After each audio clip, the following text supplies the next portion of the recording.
if all these changes are happening and we've got to change how we manage people, how we identify talent and put them to work, how does the role of HR change with that? The role of HR doesn't change. I think we still need to continue to be the facilitators of awareness. Hey, are you aware this is changing? Are you aware we're going to really need to shift to building talent instead of buying talent? Are you aware that with this pace of change, leaders are going to need to be more facilitators than they are content experts? Like things are just moving too fast.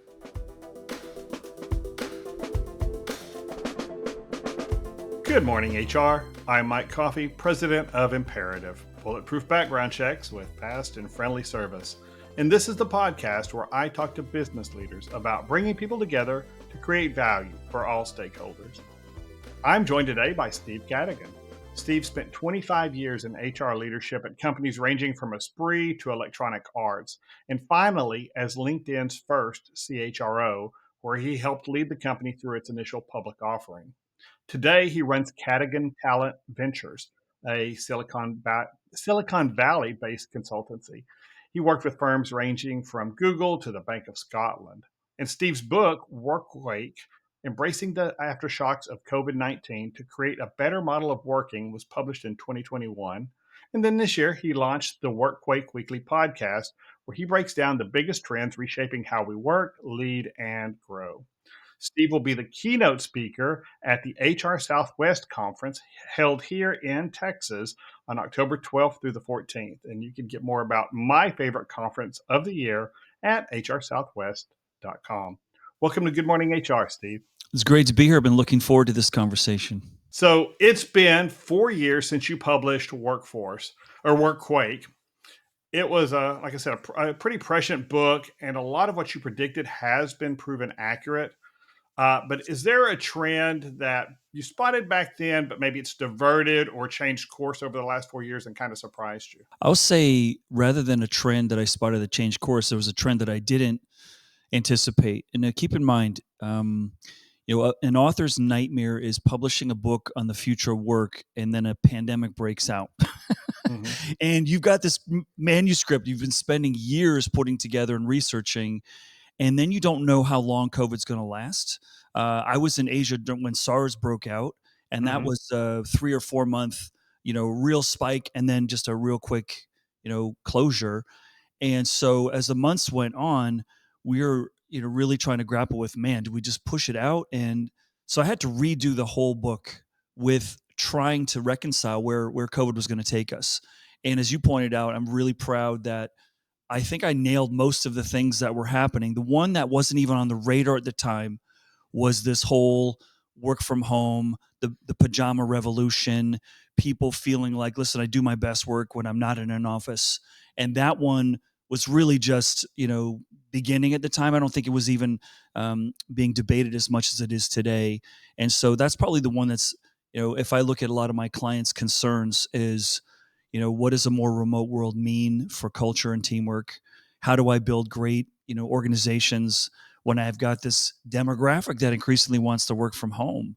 And so that was one that I don't think I even talked about in the book that much. Well, it may surprise you. 4 years is a long time, but you did say, I pulled that quote. Mm-hmm. One thing is clear, remote work is here to stay. The genie is not going back in the bottle. So maybe you get a bonus point for that because you didn't even recall.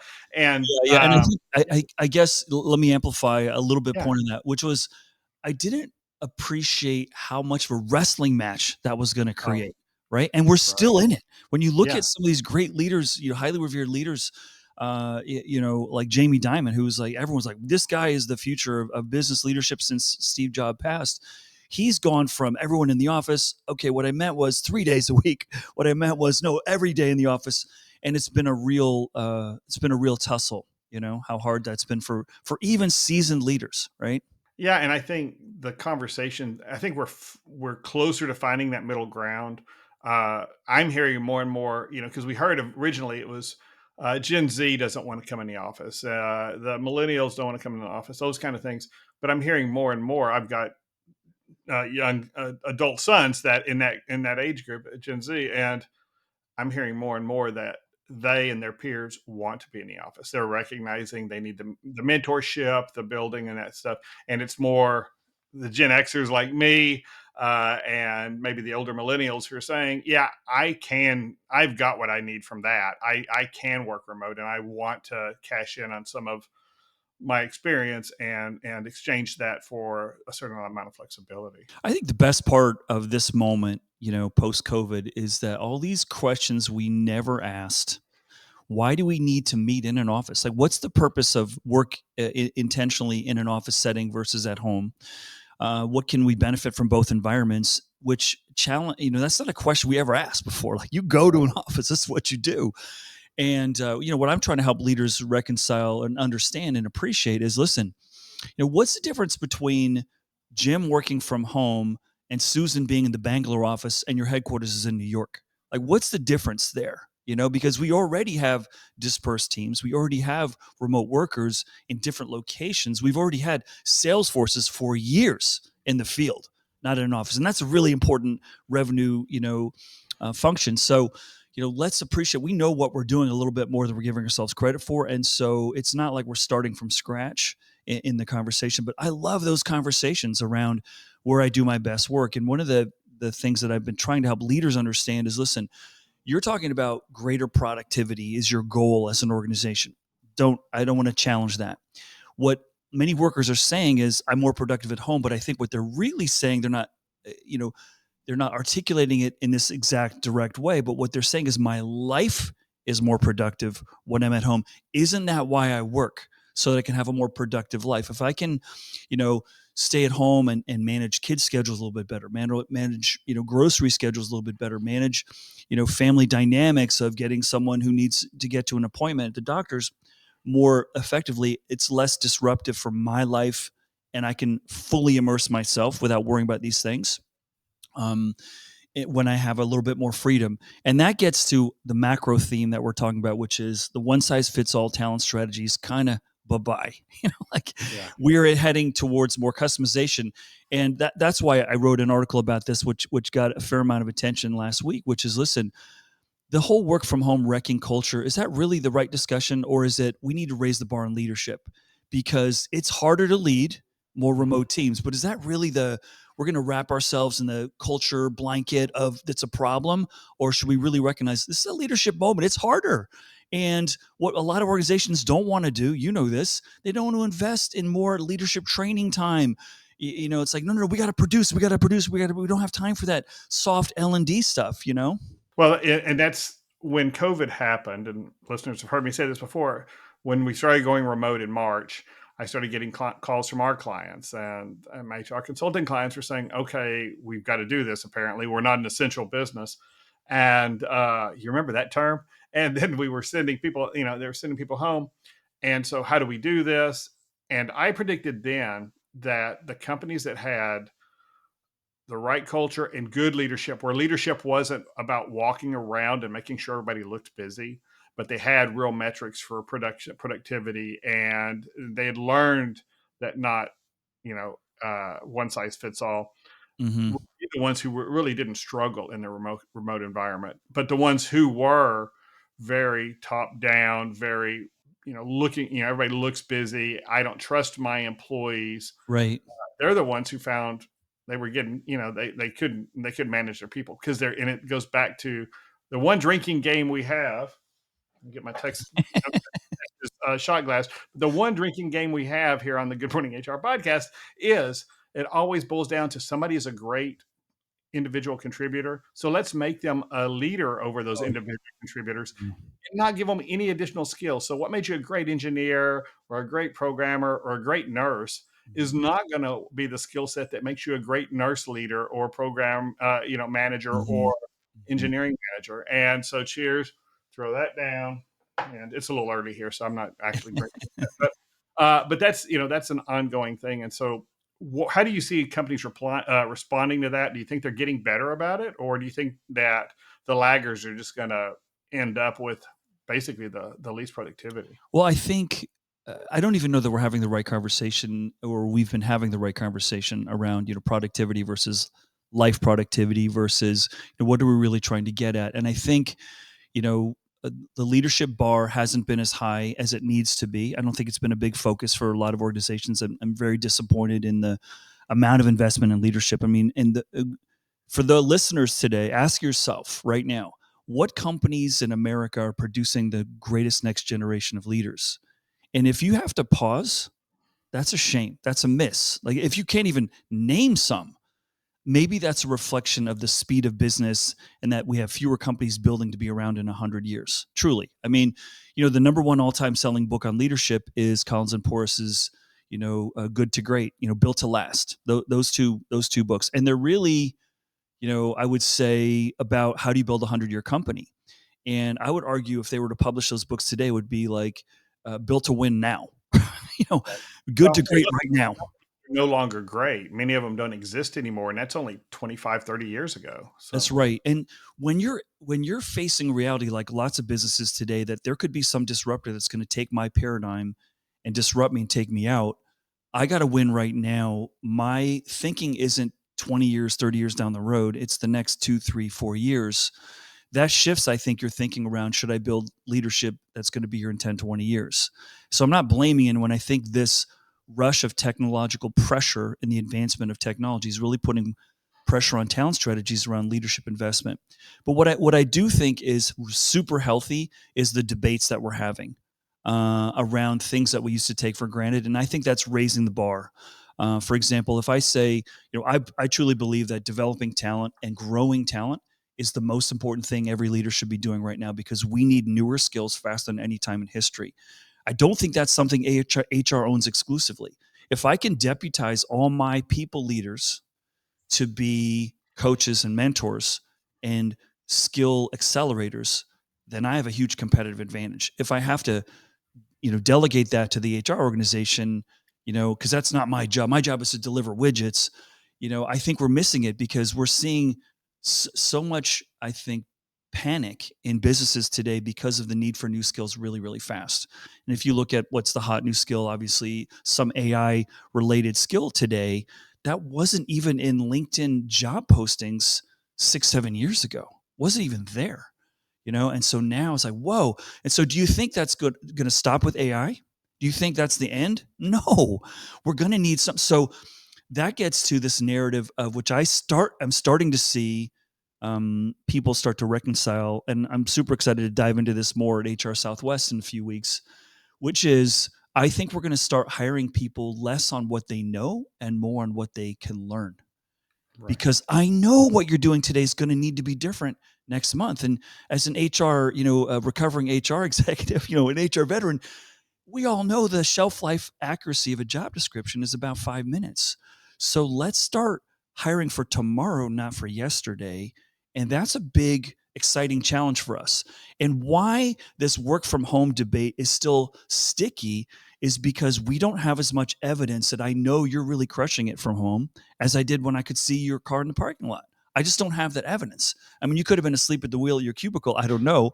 And just like you, I probably spent most of my career inside a cube or an office in front of a computer 70% of the time, like not talking to someone, but certainly available, feeling energy and being able to immediately, engage with people. So I think that's part of the problem here is that we don't have a lot of examples of companies that were in person that went remote that are absolutely crushing it from team and from cultural standpoints. And we need more evidence, I think, to build our own confidence that path is okay, right? Because we're still making the sausage as we're recording this right now in 2025. So what do you think the deficit is? What's the secret sauce to making a remote team really productive then? I think is a process of experimentation, 100%. You can't formulaically say this is what it looks like because we don't know. And my dynamics are different than your dynamics.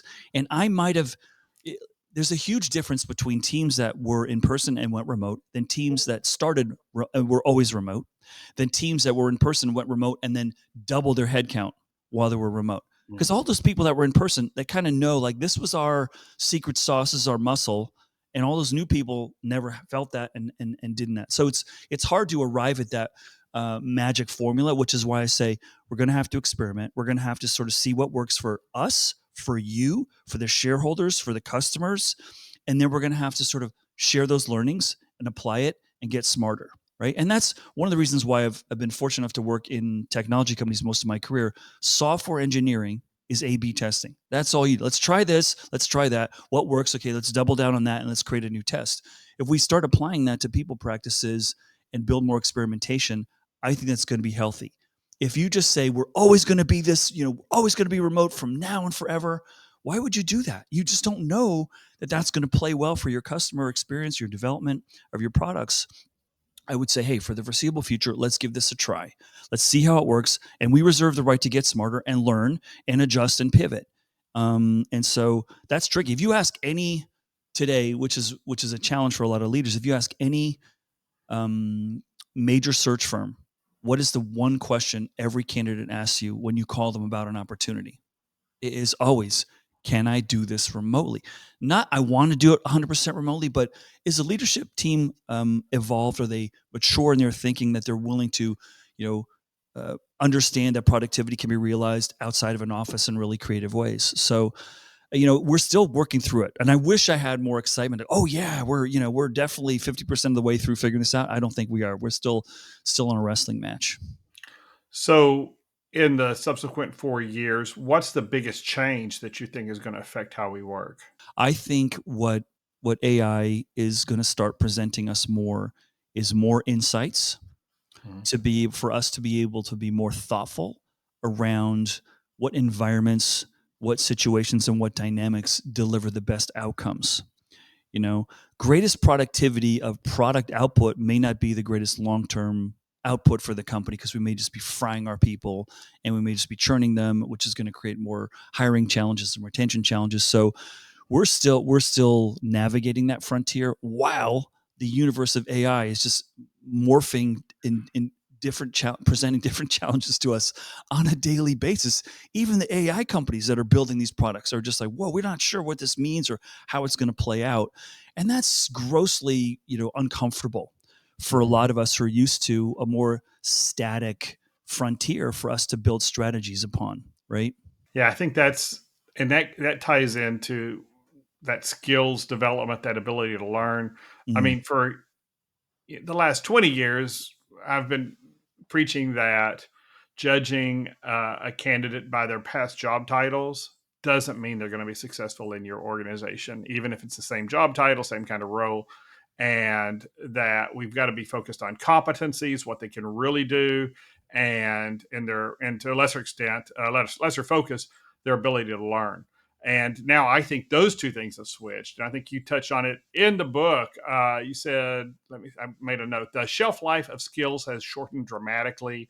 Today, employability depends more on what you can learn than what you already know. And I think that's with AI, that's completely become true. And current competencies need to be demonstrations that you can learn and mhm. that you're down that path. But you've got the flexibility and the resilience to learn new things and to apply past knowledge to what you've learned, I think are Mhm. going to be critical. So, how do you see that playing out? Yeah, this is such a fascinating frontier for me right now. If you're, struggling with this whole notion of acceleration of skills, need for new people, how are we going to compete when I need new skills and I don't want to be just a chop shop, hire you for a year and then trade you out. It really puts traditional talent strategies, sort of on the chopping block, because usually if we need new skills, we're going to go find it in the open market. Well, first off, it's not as available as it used to be. It takes a lot longer. And so that gets to what I think we need to do a better job as, a global business community, is become more aware of the actual skills and talents and abilities of the people working for us, and then map someone's likelihood to be able to understand and learn something new based on their track record. Okay. So here's a truth that I was reading an article about last week, which I think is true. Do companies know more about their customers than they do about their employees? Or do they know more about their employees than their customers? I tend to think they know a lot more about their customers than they do about their employees, because employees haven't been as critical in many places. Now, it varies. There's not a one size fits all. It probably varies by industry. Certainly in the medical field, you want to know an awful lot about your talent, because lives are on the line. But if we don't know a lot about our talent, how can we forecast who's capable of learning something new. And we stumbled onto a solution at LinkedIn years ago when the whole world of computing seemed to be going to the cloud. And one of the foundational programming languages for cloud is called Python. Okay.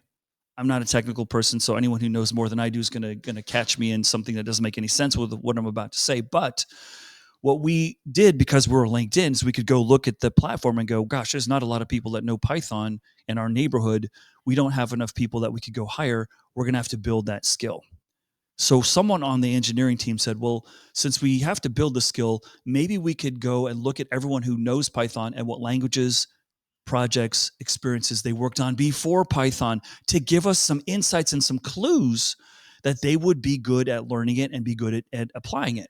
And we found about a dozen people that had those abilities. And we tapped them on the shoulder and said, listen, would you like to go to this 3-month boot camp, learn this new language? We think everything's going to need to go to the cloud, and don't have to do your day job. Learning is going to be your job for the next 3 months. And then you're going to have different kind of, and they're like, yeah, you looked at my profile and you saw something in me that I didn't even see. I mean, that's a magical conversation to have with your people. And I don't think we're doing that enough. We are not going to recruit our way out of this talent acceleration problem. Right. We're just not. And companies are not equipped to grow the skills that they need as fast as they need to hire and to grow in their organization. And universities are not getting clear enough direction from businesses of what they really need to really grow the right skills. So I sort of forecast the way this is going to play is we're going to see schools and businesses start to merge in more ways than we've ever seen before. We're going to start to see learning ecosystems with companies and schools. And we've already seen some internships that are companies and schools that are pretty closely embedded. We did a project at LinkedIn years ago with UC Santa Barbara where we found their engineering school was working on the exact kind of problems we're trying to solve. We're like, hey, can we come in and give you guys some projects, and then we'll give you guys internships, and your professors can come teach our employees, and our managers will teach some of your students. That, I think, is kind of how the model is going to be. You're not going to be able to figure this out yourself. The accelerator, you're going to have to build ecosystem of partners and schools and companies, I think.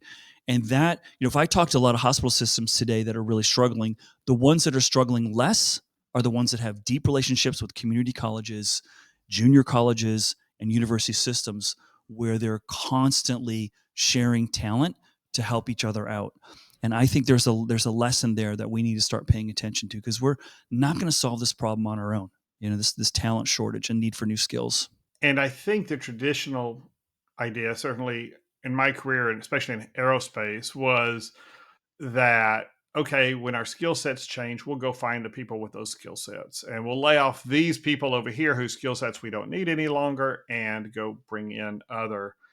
But I think that has to change. I don't know that companies are doing it as aggressively as they should, but technology is changing so fast that you're talking about giant turnover, loss of institutional knowledge, loss of connection to the organization, lower employee engagement, lower trust. If everybody feels like they're a replaceable cog in the machine, versus taking the time and effort to develop, identify future. I mean, if you're a larger employer, and I mean, I'm talking larger, like 50 employees or larger, and you're not looking at what AI is going to do to your business and preparing your employees not to be laid off and replaced, but to give them the skills to use those tools to augment what they do to become more efficient and free them up to do more creative work. I think you're already behind the ball there. So what do you think AI is going to do on all this and that constant learning need? Gosh, I would hope that, AI can help us analyze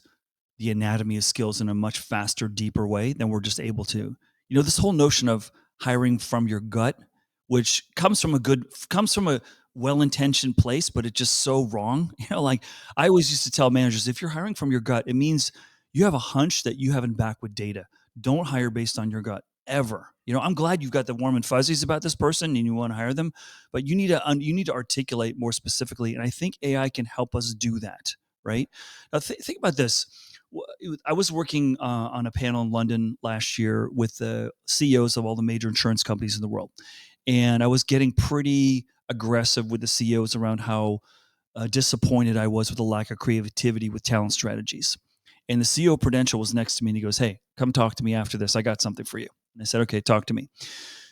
So they have a problem. They're a huge organization and they have a problem with turnover and talent retention and, cultural, um, you know, muscle memory. And so someone on their talent team said, "Listen, why don't we create a dashboard that shows how qualified every employee is for every job in the company, not just your career ladder, but so you're sitting there and you're an HR generalist mid-career, and we're going to show you, hey, you know what? You're 40% qualified to go in investor relations. You're 30% qualified to go in marketing. You're probably 5% qualified to go into finance, but they're your mortal enemy, so don't worry about that.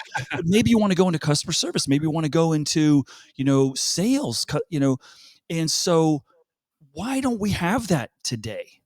I didn't build it, so I don't want to be pointing fingers, but listen, shouldn't we be able to know exactly how qualified someone is for every job in the company and say, listen, instead of you chasing some shiny, grass is greener object outside the company, we want you to explore everything in here. And here's a map, visualize a graph, that red, yellow, green, of how qualified you are that gives you a percentage. And then here is a group of people, a group of online courses, a group of rotation assignments that can fill you to be more qualified to go do something you might be interested in doing. We don't know what it is, but it's probably not going to be siloed in the same thing because the data is showing more people are changing career paths than any time in history. So rather than, force you to go look outside, and by the way, if you look at an org chart and you're sitting at the bottom of the org chart and you look up, what you see is less opportunity. When you look Right. outside, One career path, right? that's Yeah. right, one career path, just there's fewer jobs above me. So for me to get more opportunity, gosh, if I look outside, man, there's a lot of opportunity out there. So that's what I think organizations, if you really want people to stay and you really believe longer retention creates greater outcomes, which is a whole nother debate I could have for a different time. I think that's how I would think about it.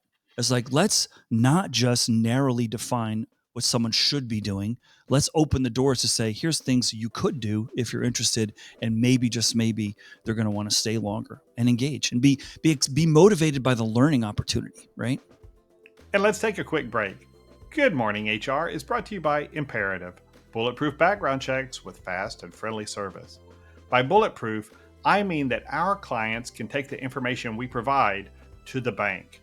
We don't cut corners to make research faster or cheaper. We use technology to augment our well-trained analysts, never to replace their experience and judgment. And while our reporting guidelines are strictly compliant with federal and applicable state laws, our clients receive everything we can legally report and that they can legally consider. This means that we don't apply the rules from very restrictive states like California to other states where employers are allowed to consider whether criminal offenses are relevant to the role. And because of all of this, our clients make well-informed and legally compliant hiring decisions. If you're not sure that's what you're getting today, we'd love to talk to you. You can learn more at imperativeinfo.com.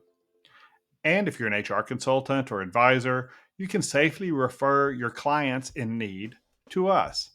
We'll make you look good every time. And reach out to me about our Trusted Advisors plan, where we reward you for simply taking good care of your clients. If you're an HRCI or SHRM certified professional, this episode of Good Morning HR has been pre-approved for 1/2 hour of recertification credit. To obtain the recertification information, visit goodmorninghr.com and click on Research Credits. Then select episode 217 and enter the keyword WorkQuake. That's all one word, WORKQUAKE. And if you're looking for even more recertification credit, check out the webinars page at imperativeinfo.com. And now back to my conversation with Steve Cadigan. And I think that boils down to changing our most basic HR data collection. Right now, most HR departments are collecting, did the person get an annual performance review? First of all, there's a problem there. And secondly, was it pass or fail? I mean, basically, did they meet expectations? Did they exceed expectations? But we're not capturing, in most organizations, what that job really looks like, the kind of things that they have to do on a daily basis, what the competencies are, how they've performed at a smaller level in each of those areas so that you can, and then collecting that data. And that's where AI, I think, is going to make the giant difference is the ability, if you have the data, to say, okay, Mary over here in HR has all these skills and has demonstrated this ability that would put her great in a sales role or in a customer service facing role or something else. Maybe you say Mary doesn't need to be over here. She needs to be in finance. She needs to be someplace where it's more heads down and doing more transactional that higher end transactional work than something where it's problem solving with a customer. But you don't know that right now unless that hiring manager happens to tell somebody else that. It's all in that hiring manager's head or that direct supervisor's head, and it's just not getting captured so that the data can even be analyzed by AI or anybody. Correct. I mean, this whole AI domain is just such a challenge for human resources because it's changing jobs. It's changing how value is created. I had a really great conversation with a friend of mine who's a recruiter, and they said, "Steve, how do you think AI is going to change future recruiting? And how do you think it's going to change recruiting? Like, how can we use AI to do recruiting better?" And I thought about it, I was like, I don't know that that's the right question we should be asking. I think with AI, we should be asking something which is a kind of a scary question because it could put your own experience on the line. And I think a better question is, how can I leverage AI to solve recruiting differently than I do today? How can I solve that differently? And that takes a really mature person because a lot of people say, well, why would I do that? It's going to, maybe put my job at risk. Why would I even do that? Well, maybe if you're a pioneer with how you leverage AI in recruiting, there's going to be a bigger ocean for you to go conquer and solve and, more greater rewards. But if you go to AI and say, how could I solve recruiting differently? AI should ask you, well, what's recruiting? Tell me about recruiting. What do you do with recruiting? Recruiting, okay, well, that's bringing new skills and experiences and talent into my company so I can achieve greater outcomes. And then AI will probably ask you, well, what are the skills, talents, abilities you already have in the company? And that's where most companies are going to go, not really sure. We've got the files with the resumes of people we hired, but we haven't done a great job. There's no LMS system that's lasted more than a few months in most companies because people are like, why would I keep that up to date? And we know that at LinkedIn, most people will give us their data because it's not just housed inside their company. It's for any, opportunity outside. So I think, AI is going to come to you and say, listen, your problem's not recruiting. Your problem is skill awareness. Or the thing that I would recommend you solve first is, how aware are you of the skills and abilities inside your own company? And we haven't had to know that as much as we do now. And wouldn't you rather take 3 months to train someone who is in your organization than 6 to 9 months to hire someone from the outside who may hit the ground running, but their job's going to be different in 3 months and they're going to need, to be retrained again anyway. So I don't know if you build that muscle of, okay, well, let's look at people differently. I just finished Bill Belichick's book, The Art of Winning. That is, he's the most famous graduate of my tiny little Wesleyan University. But he says something when he lists all his greatest players. None of them were obvious winners when they recruited him.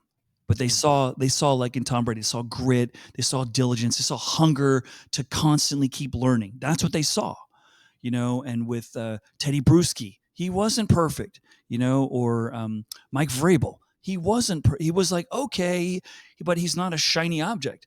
I think most companies want the shiny object right now. They don't want to take the time to develop people.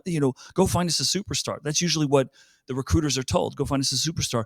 Don't go find us a diamond in the rough that we could shape and develop. And that's a miss, And I think, listening to Belichick, if you get it on Audible, it's awesome because he's very dry, but he's got a great sense of humor, which comes out in the book. It was so like powerful to hear one of the greatest, most successful sports dynasties say, we looked for what other people weren't looking for. We looked differently, right? And I think that's really an uncomfortable truth. I think that as talent leaders, we need to start thinking about, like, if we're just looking for the same stuff everyone's looking for, just a shortcut because we don't have the leadership bandwidth to train people. That's not a long-term, deep talent strategy, I don't think. If all these changes are happening and we've got to change how we manage people, how we identify talent and put them to work, how does the role of HR change with that? How much time do we have? Yeah. in under 3 minutes. Do that. I think the role of HR doesn't change. I think we still need to continue to be the facilitators of awareness. Hey, are you aware this is changing? Are you aware we're going to really need to shift to building talent instead of buying talent? Are you aware that with this pace of change, leaders are going to need to be more facilitators than they are content experts? Like things are just moving too fast. I think, HR can be a really good reality check. And I think we really need to raise our game. And I think we need to be stewards of AI. Like, hey, as a company, HR needs to go and say to the board, like, hey, we need an AI philosophy. Like we need a AI governance model. There's so many ethical, outcomes that could really get us into trouble. Let's be a market leader here, and let's try to get in front of this. Let's try to put people on our board. Let's try to put advisory committees together to help us get smarter, because there's an opportunity here and there's a lot of people who know a lot more about it than we do. And I think that point of helping put a mirror up and helping leaders understand this is it's a really hard time to be a leader right now. Like you said, like we've only gone into a fraction of all the things that are changing for leaders. And we just got to appreciate that. It's super, super hard. And to try to be the department of how can we do this better and differently, rather than the policy police that a lot of our brothers and sisters have rooted in.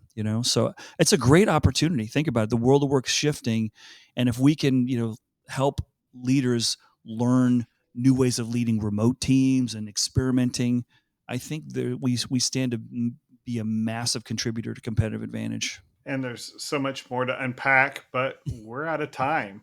But listeners can catch Steve Cadigan on the general session stage at HR Southwest on October 12th through 14th. And I'll be there as well, not on the general session stage. They've got me tucked off in a back room someplace, but I'll be there as well. And we're also recording a couple episodes live of the podcast there. So thanks for joining me again, Steve. I really appreciate it. Thanks for having me. And thank you for listening. If you enjoyed this episode, please write us a review on Apple Podcasts, Spotify, YouTube, or wherever you're listening. And then share this episode on your favorite social media. It'll help promote HR Southwest, but it'll also help people find us. And we grow every week because you do that. So thank you. And we'd love to hear your thoughts at goodmorninghr.com. Good Morning HR is produced by Marianne Hernandez and Paco Corral on Imperative's marketing team. The Good Morning HR theme music was created by Steve Pegler at HR Strategies of Texas. And I'm Mike Coffey. As always, don't hesitate to reach out if I can be of service to you personally or professionally. I'll see you next week. And until then, be well, do good, and keep your chin up.